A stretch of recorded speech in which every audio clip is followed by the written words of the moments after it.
బెంగాల్లో మమతా బెనర్జీకి ఎదురుగాలు వీస్తోంది. టీఎంసీ ఎంపీలు చేజారిపోతూ ఉండడంతో దీదీ ఉక్కిరిబిక్కిరవుతున్నారు.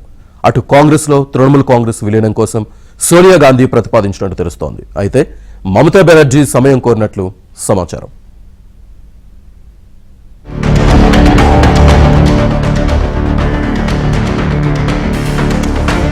పశ్చిమ బెంగాల్లో రాజకీయం మరింత రసవత్తరంగా మారింది.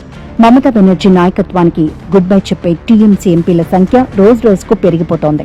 మమతాకు అత్యంత సన్నిహితురాలిగా ఉన్న రాజ్యసభ ఎంపీ సుస్మితాదేవ్ ఎంపీ పదవికి రాజీనామా చేశారు. వారం రోజుల క్రితమే దీదీకి అత్యంత ఆప్తుడైన సీనియర్ నేత సుఖేందు శేఖర్ రాయ్ రాజ్యసభ సభ్యత్వానికి పార్టీకి రాజీనామా చేశారు. ఆ దెబ్బ నుంచి కోలుకోకముందే సుస్మిత రాజీనామా చేయడం సంచలనంగా మారింది. అసోంకు చెందిన సుస్మితాదేవ్ 2019కి ముందు సిల్చార్ ఎంపీగా పనిచేశారు. ఆ తర్వాత కోల్కతాకు మకాం మార్చి టీఎంసీలో చేరారు. 2021 నుంచి ఉన్నత స్థాయి పదవులు నిర్వహించారు. మమతా బెనర్జీకి అత్యంత నమ్మకస్తురాలిగా ఉండటంతో సుస్మితాకు రాజ్యసభ స్థానాన్ని ఇచ్చారు. అసెంబ్లీ ఎన్నికల్లో టీఎంసీ ఓటమి తర్వాత రాజ్యసభ స్థానానికి రాజీనామా చేశారు.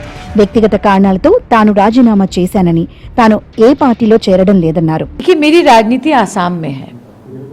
मैं बंगाल की जनता को के प्रति आभार व्यक्त करती हूँ, क्योंकि राज्यसभा में इनडायरेक्ट इलेक्शन होता है पर लोग ही इनडायरेक्टली इलेक्ट करते हैं।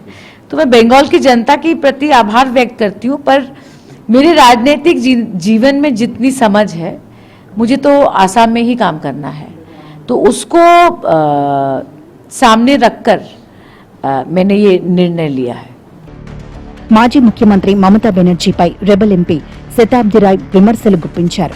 టీఎంసీ ఓటమికి ఐపాక్ కారణమని ఆరోపించారు.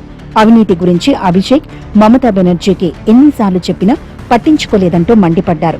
చేసిన పాపానికి తగిన మూల్యం చెల్లించుకోవాల్సిందేనంటూ శతాబ్ది రాయ్ ఎద్దేవా చేశారు. मुझे लगता है अभिषेक बनर्जी का ये डिसीजन आईपैक उनको मिसगाइड किया और आईपैक को इतना पावरफुल नहीं करना चाहिए था। अभिषेक बनर्जी को भी इतना पावरफुल, ममता बनर्जी को अभिषेक बनर्जी को इतना पावर नहीं देना था।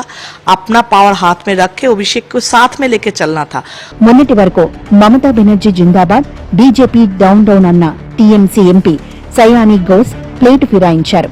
తాను రెబల్ గ్రూప్ లో చేరుతున్నట్లు సన్నిహిత వర్గాల ద్వారా సమాచారాన్ని అందించారు. ఎన్నికల సమయంలో తనపై దాడి జరిగితే టీఎంసీ నేతలు పరామర్శించలేదన్నారు. ఇటీవలి టీఎంసీ మహిళా విభాగానికి అధ్యక్షురాలిగా నియమించిన కొద్ది రోజులకే పార్టీ వీడుతున్నట్లు సయానీ ప్రకటించడం కీలకంగా మారింది. అటు ఎంపీలు ఇటు ఎమ్మెల్యేలు పార్టీని వీడుతున్న నేపథ్యంలో ఢిల్లీలో కాంగ్రెస్ అగ్రనేత రాహుల్ గాంధీతో అభిషేక్ బెనర్జీ సమావేశమయ్యారు. 2 రోజుల పాటు ఢిల్లీలో పర్యటించిన మమతా బెనర్జీ కోల్కతాలోని కాళీఘాట్ నివాసానికి చేరుకున్నారు.